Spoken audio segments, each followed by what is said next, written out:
दोस्तों आप देख रहे हैं जी द डिजिटल ब्रॉडकास्ट का 5वां एपिसोड। इसमें हम आज एपिसोड कर रहे हैं जी ओस्लो की एक बड़ी मशहूर शख्सियत जनाब डॉक्टर सैयद नदीम हुसैन साहब। आप डॉक्टर हैं पेशे के एतबार से, लेकिन साथ में आप अदब के लिए आपने बड़ा यहाँ पे काम किया। दरीचा ऑर्गेनाइजेशन जो अदबी तंजीम है यहाँ पे काफ़ी सालों से वो उर्दू की तरवीज के लिए काम कर रही हैं। डॉक्टर साहब आप ख़ुद शायर हैं, कॉलमिस्ट हैं। तो आज के इस एपिसोड में मौके से फ़ायदा उठाते हुए डॉक्टर साहब से रिक्वेस्ट है कि आज आप हमें अपनी शायरी से महसूस करें। हमारे जो नाजरीन हैं उनको ज़रा जी अपना कलाम सुनाइए, ज़रा ताज़ा या जो आपको पसंद है।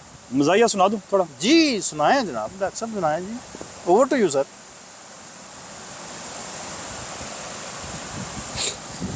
नहीं था फ़ोन, एक कथा है कॉल। जी नहीं था फ़ोन तो ऐसे गुजारा करते थे। नहीं था फ़ोन तो ऐसे गुजारा करते थे। नहीं था फ़ोन तो ऐसे गुजारा करते थे कि चढ़ के छत पे हम उसको इशारा करते थे। वाह वाह वाह वाह। नहीं था फ़ोन तो ऐसे गुजारा करते थे कि चढ़ के छत पे हम उसको इशारा करते थे। अगर आंखें दिखाती थी वो गुस्से से कभी, अगर आंखें दिखाती थी वो गुस्से से कभी, दिखाती थी वो गुस्से से कभी, तो हम भी डर के अम्मी जी पुकारा करते थे। वाह जी वाह, वाह जी वाह। अच्छा डॉक्टर साहब की बड़ी खुसूसियत है जी। एक जो ख़ास बात है वो ये है कि आप जिस मुशायरे में आप तशरीफ़ रखते हैं वो मुशायरा यकीन करें यादगार हो जाता है। वो इसलिए क्योंकि आप ख़ुद बड़ा अच्छा उर्दू के बारे में जानते हैं, लिखते हैं, बोलते हैं, शायरी करते हैं। प्लस ये है कि इन्होंने हमेशा जितनी यहाँ पर जो मैंने इनके इवेंट्स देखे हैं उसमें ऐसे ऐसे शोरा को आपने दरियाफ्त किया, उनको इनवाइट किया।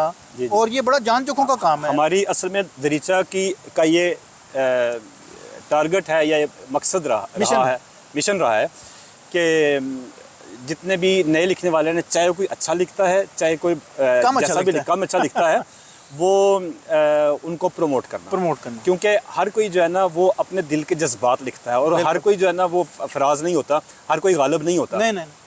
तो इसलिए हमें ख़ासकर इस मुल्क में जहाँ पे उर्दू बोली समझी नहीं जाती, हम सिर्फ पाकिस्तानी या इंडियन करते हैं, तो वहाँ पे ये ज़रूरी है कि इसकी तरवीज़ के लिए ज़रूरी है कि सबको मौका दिया जाए, चाहे कोई अच्छा लिखता है चाहे कोई कम अच्छा लिखता है या ज़्यादा लिखता है। अच्छा डॉक्टर साहब की एक और क्वालिटी है जी, वो ये है कि मैंने अक्सर पॉलिटिकल जितने इवेंट्स अटेंड किए हैं, वो चाहे पीटीआई का है या नॉन लीग का है या पीपल पार्टी का है या कोई और दिस दैट, जनाब वहाँ पे मौजूद होते हैं।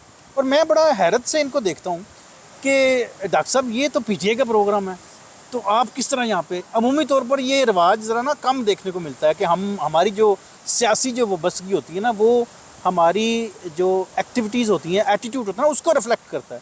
मैं अगर पीटीआई से हूँ तो मैं पीटीआई के प्रोग्राम में जाना पसंद करूँगा ना, नून लीग के प्रोग्राम में तो शायद मैं ना जाऊँ। लेकिन डॉक्टर साहब कमाल महारत का मुजाहरा करते हैं। असल में पता है क्या मैं इस बात का कायल हूँ कि सबके लिए स्पेस होनी चाहिए। हाँ। चाहे कोई पीटीआई का हो, चाहे कोई नून लीग का हो या पीपल्स पार्टी का हो, सबके लिए इसी को जमहूरियत कहते हैं। दूसरों का ख्याल सुने, अपना ख्याल बयान करें। हाँ। ठीक है। और दूसरी बात मैं ये कहता हूँ, जब आपको याद होगा कि वो पीटीआई का ही वो फंक्शन था जिसकी डिबेट में मैं गया था। जी मुझे पता है, तो इसीलिए तो आपको पूछा। हाँ जी, मतलब उस डिबेट में 100-125 लोग थे, बड़े थे बंदे। हाँ जी, बल्कि एक दफ़ा नहीं गया, 2 दफ़ा गया। हाँ जी, 2 दफ़ा हौसला तो बड़ा। हाँ जी, 2 दफ़ा गया हूँ। और मैं ये कहता हूँ कि अगर आपके पास आर्गूमेंट है, हाँ। कोई सॉलिड आर्गूमेंट है, तो आप तहजीब और अखलाक के दायरे में रह के किसी भी प्लेटफॉर्म पे अपनी बात कर सकते हैं। बिल्कुल कर सकते हैं।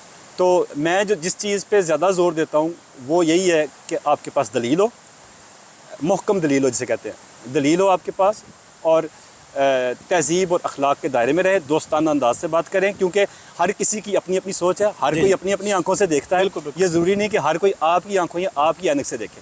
अच्छा मैं आपको एक और भी इसमें ऐड करता जाऊँ, वो ये है जी कि हमने यहाँ पर मुतअद्दिद प्रोग्राम करवाए और डॉक्टर साहब को भी मैंने चंद एक प्रोग्राम में इनवाइट किया आपने। और बल्कि अभी रिसेंटली मुझे याद था कि इस्तेहकाम पाकिस्तान पे हमने एक सेमिनार करवाया था, आई थिंक कुछ अर्सा पहले। तो डॉक्टर साहब ने इस्तेहकाम पाकिस्तान की ना बड़ी ज़बरदस्त किस्म की दलीलें दी, जो शायद है तो बड़ी कॉमन, लेकिन आम बंदा इतनी रफ्तार से गुजर रहा होता है उसको पता नहीं चलता कि इस्तेहकाम पाकिस्तान है क्या? असल में किसी भी चीज़ का जो इस्तेकाम है ना, वो ये होता है कि यही उसके, बात। हाँ, उसके जो ऑर्गन है ना, हाँ। वो सही काम कर वो रहे हैं। सारे पुर्जे उसके ठीक। हाँ, अब यही आप- बात आपने तब की थी। हाँ, आप देखें ना, अगर गुर्दे हम सीने में लगा दें, फेफड़े जो हैं वो पेट में लगा दें, तो क्या ऐसा जिस्म काम करेगा? Not at all. पाकिस्तान के साथ मसला ये है कि पाकिस्तान के गुर्दे जो हैं वो दिमाग में हैं, और दिमाग जो है वो पेट में है। पाँव में। हाँ, मतलब कोई भी चीज़ जो है ना वो अपनी जगह पे नहीं। इसी को अरबी में जुल्म कहते हैं, जब कोई चीज़ अपनी जगह पे नहीं होती। हाँ। तो ऐसा निज़ाम नहीं चलता। और देख लें हमारे मुल्क में क्या हो रहा है, यही हो रहा है ना, अफरा तफरी इसी का इसी वजह से है। इंग्लिश का एक सेंटेंस है जिसको हम कहते हैं put A right person at right place. Yes, ठीक है जी। तो जब राइट बंदा राइट पे नहीं बैठेगा तो फिर इसी तरह की प्रॉब्लम फिर होगी। ऐसे तरह इसी तरह होता है। तो चल रहा है, बस चली जा रही है अल्लाह के सहारे। वो जो लिखा होता है ना पाकिस्तान में, उसके बसों के पीछे लिखा होता था, अब तो पता नहीं है कि नहीं, बहरहाल उस वक्त लिखा होता था कि चली जा रही है अल्लाह के सहारे। चली जा रही है अल्लाह के सहारे। ले जी, अब हम इख्तिताम की तरफ बढ़ रहे हैं जी। डॉक्टर साहब, मैं अपनी तरफ से, अपने पूरे प्लेटफॉर्म की तरफ से, चैनल की तरफ से, द डिजिटल ब्रॉडकास्ट की तरफ से मैं आपका शुक्रिया अदा करता हूँ। आपके इस कीमती टाइम का, कीमती इंटरव्यू का मैं हमेशा ममनून रहूँगा, हमेशा शुक्रगुजार रहूँगा। और जो बातें आज आपने शेयर की हैं, अपनी दिल की बातें, वो वाकई बड़ा असर रखती हैं। और मैंने कोई स्क्रिप्ट नहीं आपको मैंने बताया जी कि मैं ये सुनना चाहता हूँ आपके, ये आपके दिल से ये बातें निकली हैं। और वो वाकई जो है ना वो बड़ी स्ट्रेट हैं, माने रखती हैं। उसका बड़ा असर है कि आपने ज़िंदगी को जिस तरह गुजारा, जिस तरह आपने उस सर्वाइवल से आप निकल के आज जहाँ पे बैठे हैं, अल्लाह पाक आपको सैकड़ों साल लंबी ज़िंदगी दे, आप खुश खुरम रहें। आमीन। और हम बड़े फ़ैन हैं आपके, बड़ा हम आपको पसंद करते हैं। मोहब्बत है जी आपकी। अल्लाह ताला आप लोगों को खुश रखे, अपनी ईमान में रखे। जज़ाकल्लाह जी जी।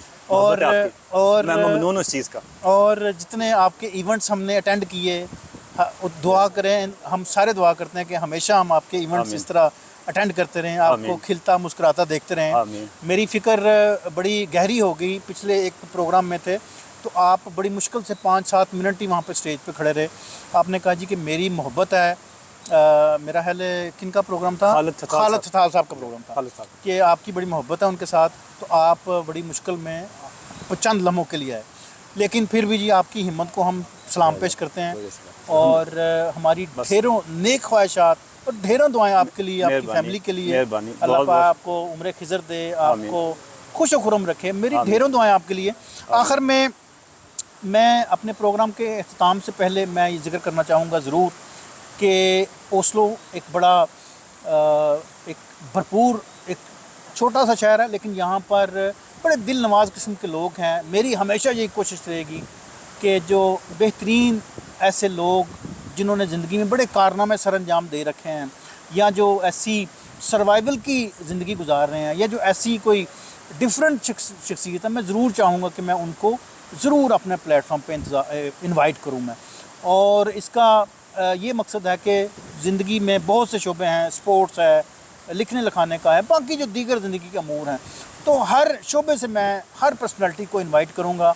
और इसके एक लंबा मैंने सफ़र करना है, तो मैं ऑलरेडी अपने इस प्लेटफॉर्म पे बहुत से लोगों को मैं इस प्रोग्राम के तवज्जुह से इनवाइट करता हूँ। आप इस प्रोग्राम का हिस्सा बन सकते हैं, मेरी बड़ी खुशी होगी और मुझे बड़ा अच्छा लगेगा कि आप इस प्रोग्राम के यहाँ पर मेहमान बनेंगे एक दिन मेरे साथ। तो दुआओं में भरपूर याद रखिएगा मुझे और डॉक्टर साहब को। और चलते चलते हम अपने मुल्क के लिए, पाकिस्तान के लिए, सलामती के लिए दुआ गो हैं। अल्लाह पाक मुल्क पाकिस्तान को सालमियत दे और वहाँ पर तरक्की और खुशहाली का दौर दौरा हो जी। आमीन। तो जज़ाकुमुल्लाह once again, thank you so much, thank you for watching the digital broadcast. Thank you so much. Channel को सब्सक्राइब भी कीजिएगा और लाइक भी कीजिएगा और दोस्तों तक भी ये ज़रूर शेयर कीजिएगा जी। और वी गिलान पार्कन का भी शुक्रिया और ये और मौसम का भी शुक्रिया, बहुत बहुत शुक्रिया जी। थैंक यू सो मच जी। खुदा हाफिज़।